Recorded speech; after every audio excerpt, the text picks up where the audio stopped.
এগুলো বংশ, গোষ্ঠী, জাতির নাম অনুসারে নামকরণ করা হয়েছে। যেমন নাসারা এসেছে, ঈসা আলাইহিস সালামের মা মারিয়াম ফিলিস্তিনের নাসিরিয়া শহরে জন্মগ্রহণ করেছেন। নাসিরিয়া, ওইখান থেকে আসছে নাসারা। ইয়াকুব আলাইহিস সালামের 10 ছেলে, এই 10 ছেলের মধ্যে থেকে এক ছেলের নাম হচ্ছে ইয়াহুদা। এই ইয়াহুদা থেকে এসেছে ইহুদি। কিন্তু সব নবীর ধর্ম একটা। আওয়াজ করে বলুন তো সবাই, সেটা কি? ইসলাম। সবার ধর্ম একটা ছিল ইসলাম। বিষ্ণু ইসা ইসলাম বলেন, ওয়াল আম্বিয়াউ ইখওয়াতুন লিআল্লাতিন। সেই বুখারীর বর্ণনা, নবীগণ হচ্ছে একে অন্যের বৈমাত্রেয় ভাইয়ের মতো। বৈমাত্রেয় ভাই মানে মা ভিন্ন কিন্তু বাবা এক, এরকম হয় না?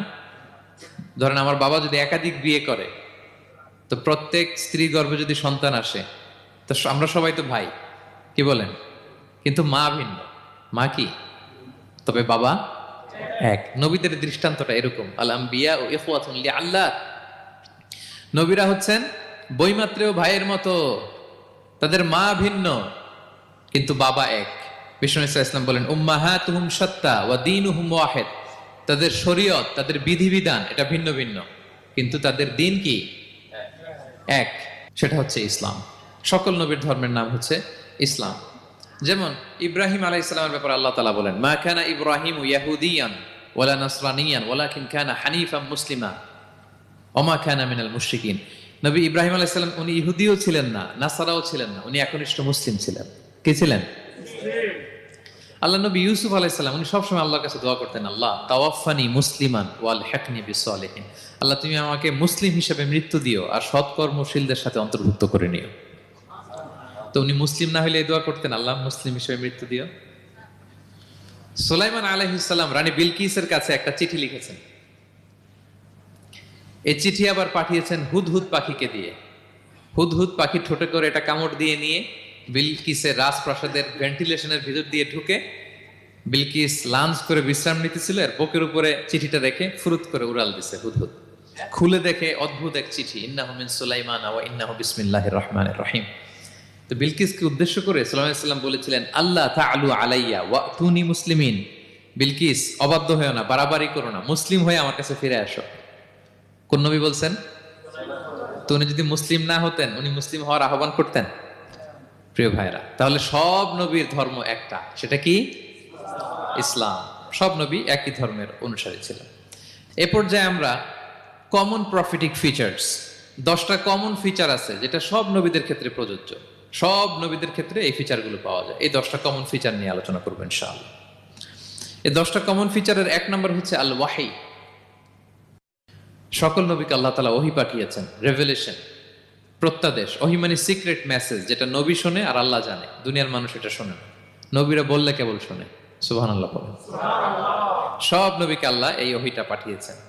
জিবরাইল আলাইহিস সালাম মারফত ওহী পাঠিয়েছেন, অথবা সরাসরি কিতাব পাঠিয়েছেন, কিংবা সহিফা পাঠিয়েছেন। আল্লাহ তাআলা ইরশাদ করছেন, ইন্না আওহাইনা ইলাইকা কামা আওহাইনা ইলা নূহি ওয়ান নাবিয়িনা মিন বা'দি। নবী নূহ আলাইহিস সালামের পরে সব নবীদের কাছে আমি যেমনি ওহী পাঠিয়েছি, আপনার কাছেও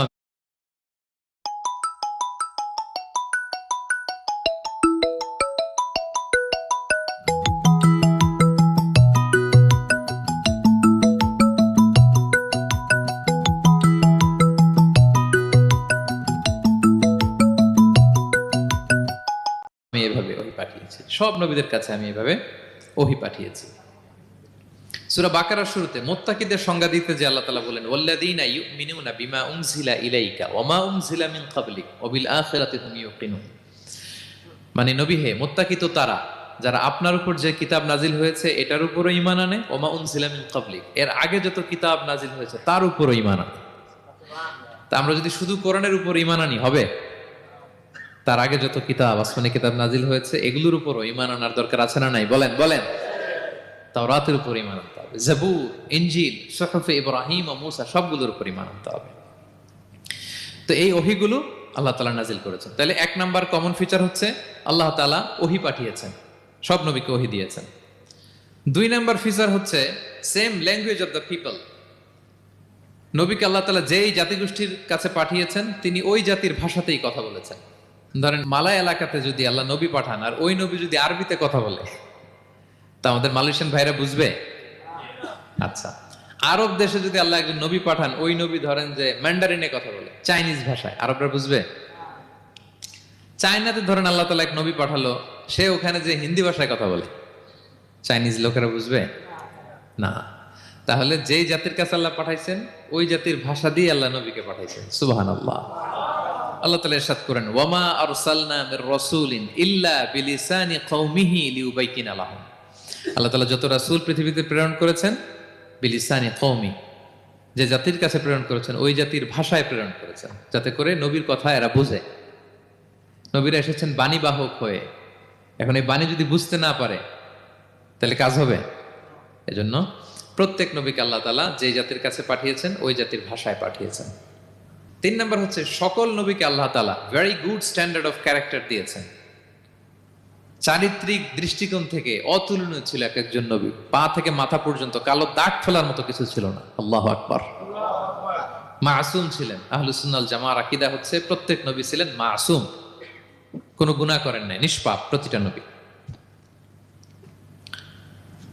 সর্বোত্তম চরিত্র দিয়ে আল্লাহ তাআলা, অনুপম চরিত্র দিয়ে আল্লাহ তাআলা তাদেরকে পাঠিয়েছেন। আল্লাহ তাআলা বলেন, ওয়া ইন্নাকা লাআলা খুলুকিন আযীম, and verily you are on a very good standard of character.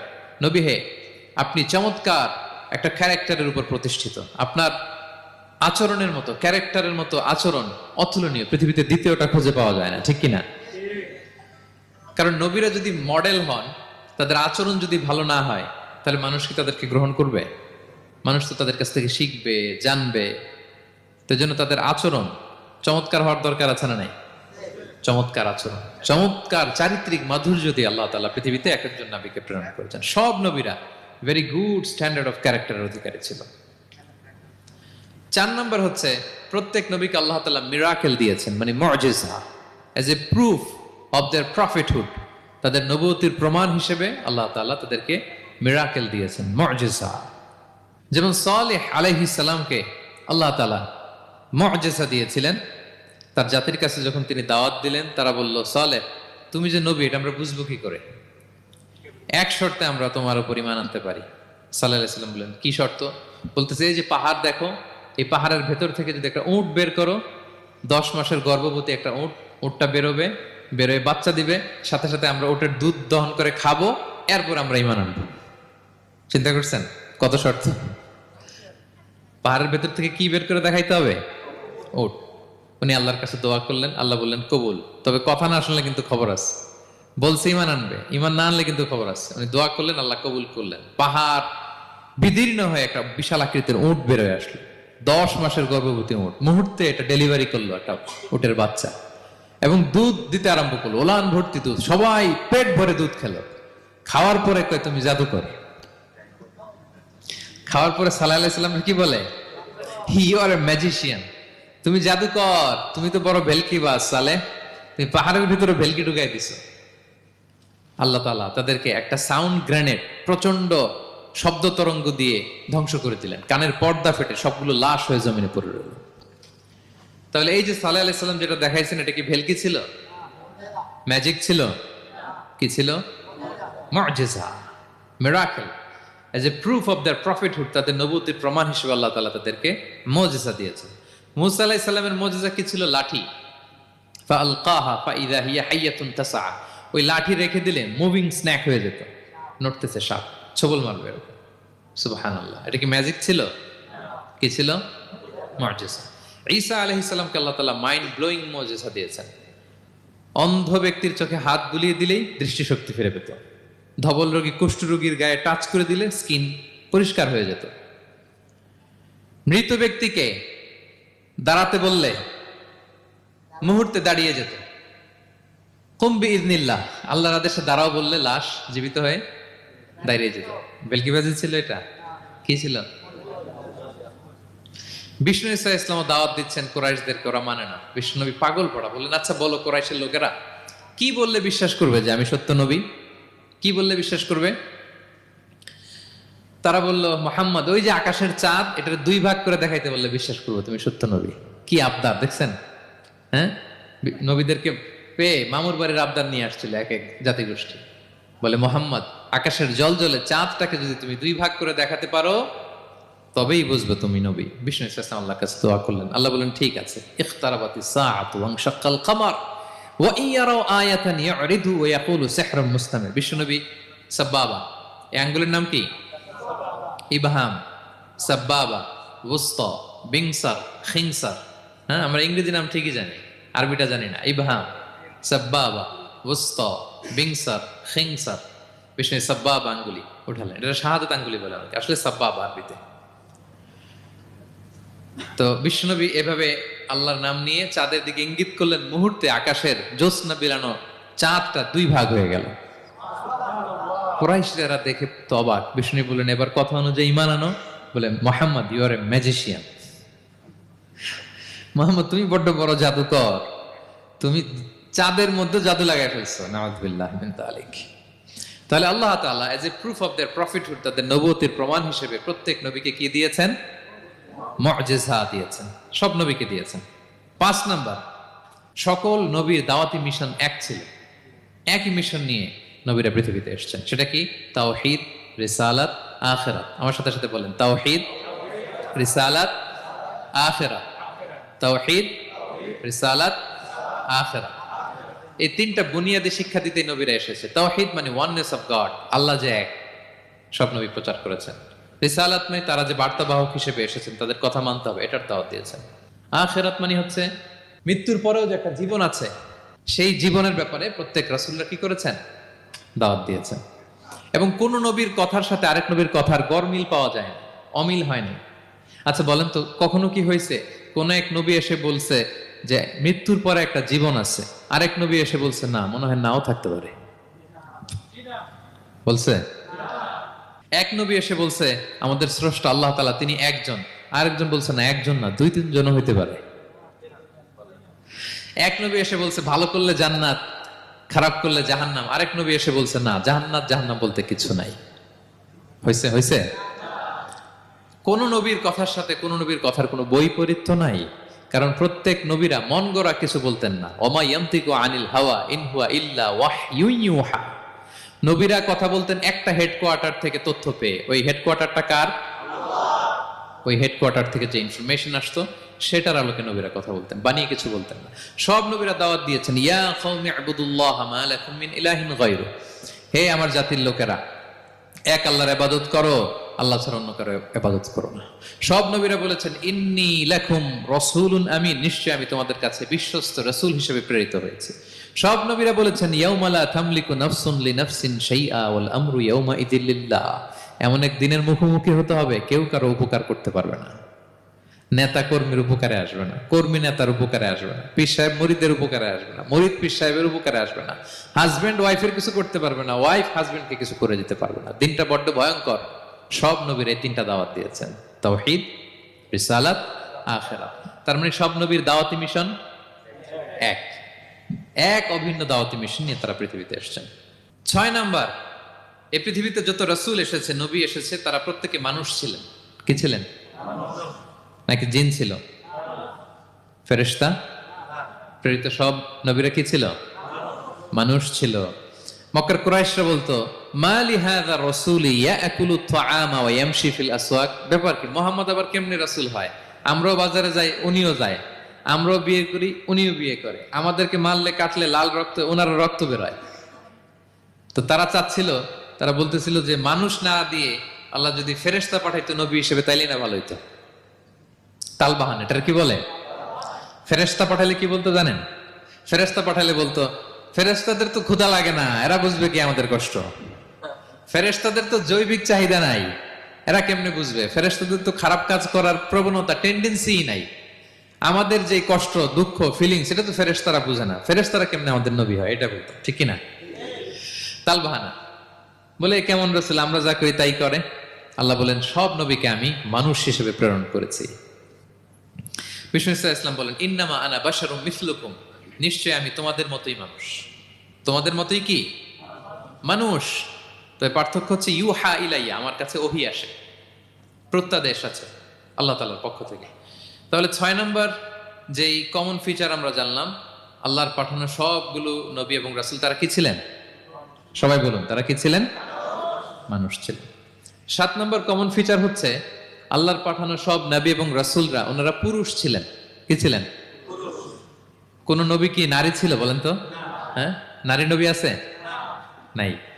নবী হওয়ার জন্য ম্যাসকুলিনিটি শর্ত, পুরুষ হওয়া শর্ত। কারণ নবীকে অনেক বড় বড় জিনিসের নেতৃত্ব দিতে হবে, মাঝে মাঝে মিলিটারি তৈরি করতে হবে, লিডারশিপ লাগবে, যুদ্ধ পরিচালনা করতে হবে। নারীদের পক্ষে এটা সম্ভব? কঠিন। আমাদের বোনদের অনেক ধরনের দুর্বলতা আছে, তাদের মাসে কিছুদিন তারা আল্লাহর আদেশে অসুস্থ থাকে, ঠিক কিনা?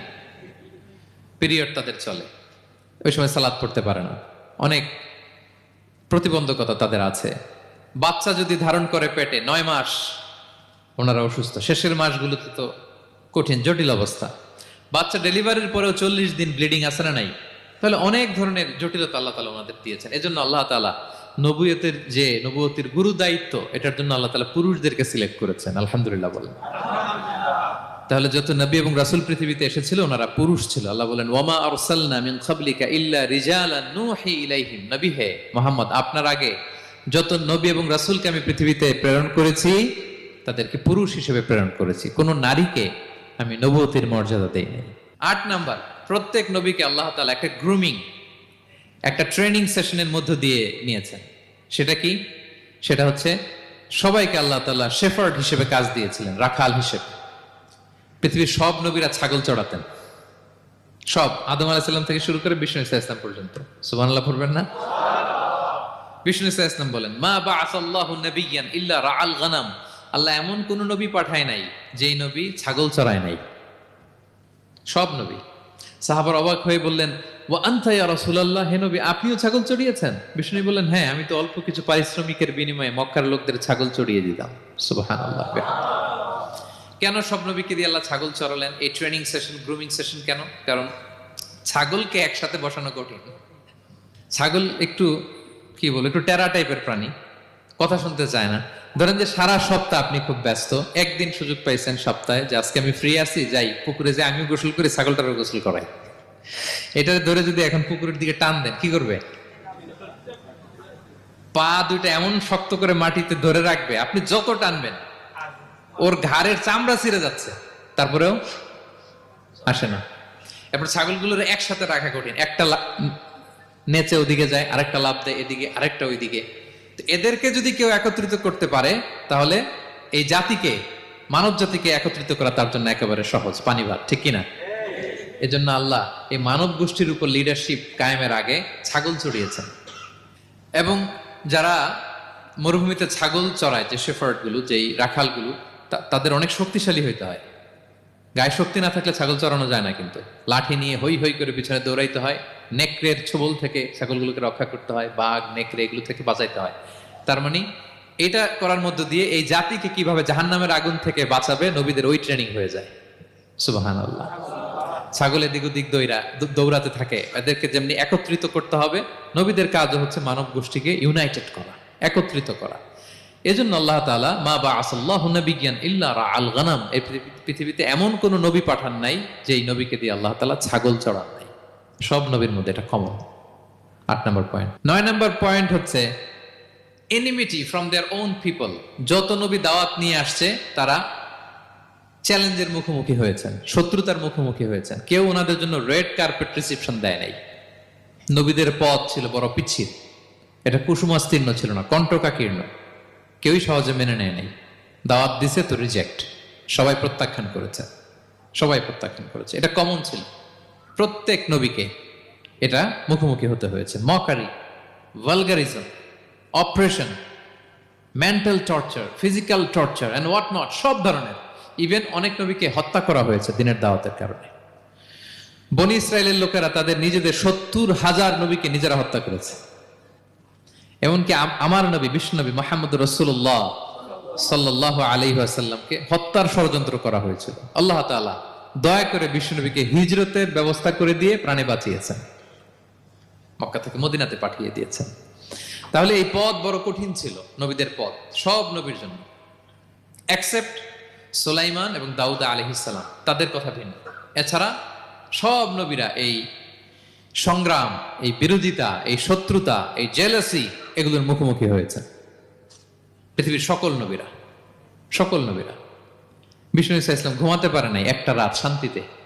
বিষ্ণুর বায়োগ্রাফি যদি আপনি পড়েন, জীবনে যদি পড়ে দেখেন প্রত্যেকটা নবীর জীবনে এই কষ্টকর মুহূর্তগুলো ছিল। শত্রুতা সব নবীকে পোহাতে হয়েছে। বিষ্ণু ইসলামের কাছে যখন প্রথম নাজিল হলো ইকরা বিসমি রাব্বিকাল্লাযী খালাক, সূরা আলাকের প্রথম কয়টা আয়াত? 5 আয়াত নিয়ে কোরআনের ভারে নতুন রেভুলেশন পেয়ে বিষ্ণুনবী কাঁপতে আরম্ভ করলেন। কাঁপতে কাঁপতে জ্বর এসে গেল বিষ্ণুনবীর গায়ে, নিচে নেমে আসলেন। খাদিজা রাদিয়াল্লাহু তাআলা আনহাকে বললেন জাম্মিলুনি জাম্মিলুনি, আমাকে কম্বল চাপা দাও, আমার খুব শীত লাগছে, আমার জ্বর এসে গিয়েছে। কাঁপতে লাগলেন বিষ্ণু ইসলাম। খাদিজা রাদিয়াল্লাহু তাআলা আনহার এক চাচাতো ভাই ওয়ারাকা ইবনে নাওফল ছিল ইনজিল কিতাবের পণ্ডিত। খাদিজা রাদিয়াল্লাহু তাআলা আনহা বিষ্ণুকে নিয়ে চাচাতো ভাইয়ের কাছে গেলেন, যে বলেন ভাই ওরাকা দেখেন তো মোহাম্মদ কি বলে, সে কি দেখছে, কি নিয়ে আসছে, কাঁপতেছে আর বলতেছে আমি মরে যাব, আমাকে কম্বল চাপা দাও। ওরাকা বললেন মোহাম্মদ কে এসেছিল বলতো? বিষ্ণু জিবরাইল ইসলামের বর্ণনা দিলেন। কি বলেছে বলতো? 5 আয়াতের বর্ণনা বিষ্ণু ইসলাম দিলেন। তখন বিষ্ণু ইসলামের কথা শুনে ওরাকা বলল তোমার কাছে যে এসেছে ওহুয়ান নামুস, মানে জিবরিল, সে সব নবীদের কাছে এসেছে। মোহাম্মদ তুমি নবী হবা, তুমি কি হবা? তুমি নবী হবা, আখিরি নবী হবা তুমি। যে তোমার কাছে এসেছে সে সব নবীদের কাছে ওহী নিয়ে এসেছিল। আর জেনে রাখো মুহাম্মদ, তোমার এলাকার লোকেরা একদিন তোমাকে এলাকা থেকে বের করে দিবে। ভবিষ্যৎবাণী করতেছিলেন। বিশ্বনবী বললেন আওয়া মুখরিজিয়াহুম, আমার ভাই বেরাদার, আমার জ্ঞাতি গোষ্ঠীর লোকেরা আমার এলাকা ছাড়া করবে? ওরাকা বললেন হ্যাঁ। লাম ইয়াতি রাজুলুন ক্বাত্তু বিমিসলি মা জিতা বিহ ইল্লা উদিয়া, তোমার মতো এরকম রিসালাতের দায়িত্ব নিয়ে যারাই কোনো জাতির কাছে এসেছে তাদের সাথে এরকম শত্রুতা করা হয়েছে। বিষ্ণু ইসলাম সেদিনের কথা শুনে, ওরাকার কথা শুনে অবাক হয়েছিলেন। তাহলে সব নবীদের ক্ষেত্রে 9 নম্বর কমন বৈশিষ্ট্য হচ্ছে তাদেরকে বাধার সম্মুখীন হতে হয়েছে। এখনো যারা নবীদের পথে চলবে বা চলে তাদের জীবনে বাধা বিপত্তি আছে না নাই? হ্যাঁ, তারা জেনে বুঝেই এই পথে এসেছে, তারা হিসাব মিলিয়েই এই পথে নেমেছে। এজন্য বাধা বিপত্তি চ্যালেঞ্জ কোন মুমিনকে তার রাস্তা থেকে সরাতে পারে না, ঠিক কিনা বলেন? এক চুলো নড়াতে পারে না। এটা নবীদের পথ, এটা নবীওয়ালা কাজ। এখানে জুলুম থাকবে, এখানে বাধা বিপত্তি থাকবে, এখানে চ্যালেঞ্জ থাকবে। এই পথটা সোজা সিরাতুল মুস্তাকিম, যদি শেষ মাথায় যাওয়া যায় ডাইরেক্ট জান্নাতুল ফিরদাউস। আলহামদুলিল্লাহ। তাহলে সব নবীরা বাধার সম্মুখীন হয়েছেন। 9টা কমন ফিচার গেল। 10 number, the last common feature, পৃথিবীর সব নবীরা ইন্তেকাল করেছেন, আর কোন নবী আসবেন? আসবে? পৃথিবীর সব নবীরা মারা গিয়েছেন, কিন্তু আলামুল বারজাখে, বারজাখের জগতে নবীরা জীবিত। আই রিপিট, আমি আবারও বলি, প্রত্যেক নবী তার কবরে জীবিত আলামুল বারজাখে। আমরা এই দুনিয়াতে আসার আগে যেই জগতে ছিলাম ওই জগৎটার নাম হচ্ছে আলামুল আরওয়াহ, মানে রুহের জগৎ। সেখান থেকে আমরা এই জগতে এসেছি, এটার নাম আলামুদ দুনিয়া, দুনিয়ার জগৎ। আবার মৃত্যুর পরে যে নতুন এক্সটেশনে আমরা যাব সেটার নাম হচ্ছে আলামে বারজাখ, বারজাখের জগৎ। নবীরা ওই বারজাখের জগতে জীবিত। বিষ্ণু ইসলাম সুনানে আবু দাউদের হাদিসে বলেন যে ইন্নাল্লাহা হাররামা আলাল আরদি আন তাকুলা আজসাদাল আম্বিয়া, আল্লাহ তাআলা এই জমিনকে, নবীদের দেহকে কনজিউম করাকে হারাম করে দিয়েছেন। মানে জমিনের জন্য নবীদের লাশকে পচিয়ে ফেলা, খেয়ে ফেলা হারাম। যত নবী যেখানে ইন্তেকাল করেছেন তাদের পবিত্র দেহ মোবারক এখনো আগের মতো একেবারে যখন মৃত্যুবরণ করেছিলেন তখন লাশটা যেমন তাজা ছিল, এখনো প্রত্যেকে তার কবরে এরকম তাজা লাশ নিয়ে শুয়ে আছে। প্রত্যেক নবী কবরে জীবিত। বিষ্ণু ইসলাম ওনার কবরে জীবিত। তবে এটা বারজাকি জগতে। এই দুনিয়াতে উনি যেভাবে জীবিত ছিলেন ওইভাবে না, বারজাকি জগতে জীবিত। আমরা যখন প্যারা নবীর উপর সালাম পৌঁছাই, দুরুদ পড়ি, প্রত্যেক ফেরেশতা, একটা ফেরেশতা আছে এই দুরুদগুলোকে নিয়ে বিষ্ণুনবীর কাছে পৌঁছায়। আপনার বাবার নাম, আপনার নাম বলে ফেরেশতা বলে যে অমুকের ছেলে অমুক আপনাকে সালাম দিয়েছে। বিষ্ণুনবী কবর থেকে নিজে ওই সালামের উত্তর বলে, কারণ বিষ্ণু ইসলাম বারজাকের জগতে তিনি জীবিত। হায়াতুন নবী, বারজাকের জগতে তিনি জীবিত। আরেক হাদিসে বিষ্ণু ইসলাম বলেন আল আম্বিয়া ও আহিয়াউন ফি কুবুরিহিম ইউসাল্লুন, নবীরা তাদের কবরে জীবিত, সেখানে তারা সালাত আদায় করে। নবীরা তাদের কবরে কি করে? সালাত আদায় করে। তাহলে এই 10টা হচ্ছে কমন ফিচার্স এবং প্রফিটস, সব নবীদের মধ্যে এই বিষয়গুলো পাওয়া যায়। সর্বশেষ পয়েন্ট হচ্ছে lessons from the life of the profits. এত নবী রাসূল যে আল্লাহ তাআলা আমাদের হেদায়েতের জন্য পাঠালেন, তাদের জীবনী থেকে আমাদের জন্য শিক্ষা কি, লেসন কি, এটা জানার দরকার আছে না নাই? বলেন, কি লেসন আমরা নিব? অনেক লেসন আছে, আমি সংক্ষিপ্ত পরিসরে 2-1টা বলি। আমি আমার মিজানুর রহমান আজহারি ভেরিফাইড ইউটিউব চ্যানেলে প্রফেট সিরিজ নামে একটা সিরিজ করেছে 25 পর্বের। কোরআনে কয়জন নবীর নাম উল্লেখ হয়েছে? আর আমার চ্যানেলে কয় পর্ব? তার মানে 25 জন নবীর ব্যাপারে আমি ওয়েল ডকুমেন্টেড ম্যানারে একাডেমিকলি আলোচনা করেছি। আপনারা শুনবেন, আপনাদের জন্যই করেছি, শুনবেন আপনারা। এবছর 21শে বইমেলায় আপনারা শুনেছেন আমার একটা বই প্রকাশিত হয়েছে, বইয়ের নাম হচ্ছে জেগে ওঠো আবার। এটা আমি নিজে লিখেছি। আরেকটা বই 6 খণ্ডের আমি সম্পাদনা করেছি, সেটা হচ্ছে ছোটদের নবী রাসূল। বইটার নাম কি? ছোটদের নবী রাসূল। সত্যায়ন প্রকাশন থেকে 6 পর্বের খুব চমৎকার গ্রাফিক্যাল ইউজার ইন্টারফেস দিয়ে আপনার সোনামণিরা, বাচ্চারা তারা জেনে যাবে যে তাদের আসল আইকন কারা, তাদের আসল সুপার হিরো কারা, তাদের অনুসরণীয় অনুকরণীয় ব্যক্তিত্ব হবে কারা। এই বইটা লিখতে, সম্পাদনা করতে আমাদের অনেক চ্যালেঞ্জ আমরা ফেস করেছি, কারণ এটা আপনাদের জন্য লিখি নাই, লিখছি কাদের জন্য? বাচ্চাদের জন্য। আমি বাচ্চাদেরকে গল্প শোনাচ্ছি এরকম একটা ভাব নিয়ে লিখেছি। আমি বারবার ভেবেছি যে আমার ছোট্ট মেয়েটাকে যদি আমি শোনাই, ওকে বুঝাইলে ও কিভাবে বললে বুঝবে। গল্পের মতো করে খুব রস দিয়ে আনন্দ দিয়ে প্রতিটা বাক্য এভাবে সাজানো হয়েছে। 6 খণ্ডের ছোটদের নবী রাসূল সিরিজ। যদি সুযোগ হয় আপনারা সংগ্রহ করবেন। বড়দের নিয়েও আমরা নবী রাসূলদের উপর আমাদের সামনে কাজ আসবে, আমরা জানাবো। তো আজকের এই কায়েত ফাউন্ডেশন বাংলাদেশের এই প্রোগ্রামে সর্বশেষ যে পয়েন্টটা আপনাদের সামনে আমি উপস্থাপন করতে চাই, সেটা হচ্ছে lessons from the life of the prophets. নবী রাসূলদের জীবনী থেকে আমাদের জন্য কি শিক্ষা। 25 জন নবীকে কভার করা সম্ভব হবে না। আমি সেখান থেকে মাত্র 7 জন নবীর জীবনী থেকে 7টা শিক্ষা 7 মিনিটে বলে আমরা শেষ করে দেব ইনশাআল্লাহ বিইذنিল্লাহ। প্রথমে আমরা শুনবো সাইয়েদনা আদম আলাইহিস সালামের জীবনী থেকে শিক্ষা। পৃথিবীর প্রথম নবী কে ছিল বলেন তো? আদম আলাইহিস সালাম। আমরা যেমনি আমাদের শৈশব ছিল, কৈশোর ছিল, যৌবন, তারপর বার্ধক্যের দিকে যাচ্ছি, ওনার কি এরকম ছিল? আদম আলাইহিস সালামের শৈশব ছিল না? ছিল? কৈশোর ছিল? কনফিউশনে পড়ে গেছে। ছিল? ছিল না। মজার ব্যাপার হচ্ছে ওনার শৈশব কৈশোর ছিল না, ওনাকে আল্লাহ সৃষ্টি করতে যুবক করে সৃষ্টি করছে। সুবহানাল্লাহ, এত আসতে কেন? সৃষ্টি করতেই যুবক, 60 হাত লম্বা। কয় হাত? 60 হাত লম্বা করে তৈরি করছেন আদম আলাইহিস সালামকে। আপনারাও যারা জান্নাতে যাবেন 60 হাত লম্বা হয়ে ঢুকবেন, 33 বছরের যুবক হয়ে ঢুকবেন। 80 বছর বয়সে মারা গেল, কত বছর বয়সে ঢুকবেন? গালে কোনো দাড়ি থাকবে না। এই দুনিয়ায় দাড়ি রেখে নেন, ওখানে দাড়ি ছাড়া উঠবেন একেবারে কোনো জুরদা মুর্দা। ও আবনা ও সালাসাম ওয়া সালাসিন, 33 বছরের তাগড়া ইয়াং সুপারস্টার হয়ে জান্নাতে ঢুকবো আমরা। তো আদম আলাইহিস সালামকে আল্লাহ প্রথম নবী করে পৃথিবীতে পাঠালেন। ওনাকে জান্নাতে সব খাইতে বললেন যে সব খাও, একটা গাছের কাছে যেও না। কিন্তু শয়তান সে তার মিশন নিয়ে আসে, সে আদম আলাইহিস সালামকে ভুলভাল বোঝালো, আদম আর হাওয়াকে, যে একটা কাজ করো, আল্লাহ তাআলা তোমাকে না করছে কেন জানো? আল্লাহ তো চায় না তুমি জান্নাতে থাকো, আল্লাহ চায় তোমাদেরকে দুনিয়াতে পাঠাই দিবে। তো তুমি যদি ওই গাছের ফল খেয়ে ফেলো, আল্লাহ আর দুনিয়াতে পাঠাইতে পারবে না। কিন্তু আল্লাহ চায় তোমাদেরকে কই পাঠাবে? কিন্তু যদি গাছের ফল খেয়ে ফেলো আর পাঠাইতে পারবে না। এজন্য আল্লাহ নিষেধ করছে গাছের ফল খায় না। চিন্তা করছেন? উল্টা, পুরো উল্টোটা বুঝাইছে। তো ভুল করে সাইয়েদনা আদম আলাইহিস সালাম, হাওয়া আলাইহিস সালাম খেয়ে ফেলছেন এই ফল। খাওয়ার পরেই আল্লাহ তাআলা পাঠাই দিলেন পৃথিবীতে, যাও জমিনে যাও, এই জান্নাতে আর থাকা যাচ্ছে না। কাঁদতে আরম্ভ করলেন আদম আর হাওয়া আলাইহিস সালাম, কাঁদতে কাঁদতে অনুতপ্ত হয়ে আল্লাহর কাছে দোয়া করলেন। তো পুরো আদম আলাইহিস সালামের জিন্দেগির সবচেয়ে বড় শিক্ষা হচ্ছে রিপেন্টেন্স, অনুতপ্ত হওয়া। কি হওয়া? অনুতপ্ত হওয়া। আমরা ভুল করব, কুল্লুকুম খাত্তাউন, আমরা সবাই পাপী। সবাই কি পাপী? কে পাপ করি না? আমরা সবাই পাপী। কিন্তু মনে রাখবেন, আমাদের পাপ যত বড় হোক, আল্লাহর রহমতের দরিয়া তার চাইতেও বড়, অনেক বড়। তিনি দয়াময়, তিনি মেহেরবান, তার দয়ার শেষ নাই, তার মায়ার শেষ নাই। তার রহমতের দরিয়া যে কত বড় আপনি কল্পনাও করতে পারবেন না। শয়তান আর আমাদের মধ্যে পার্থক্য হচ্ছে, শয়তান পাপ করে পাপে অটল থাকে, কিন্তু বিশ্বাসীরা পাপ করার সাথে সাথেই ক্ষমা চায় কার কাছে? এটা হচ্ছে আদম আলাইহিস সালামের জীবনী থেকে আমাদের জন্য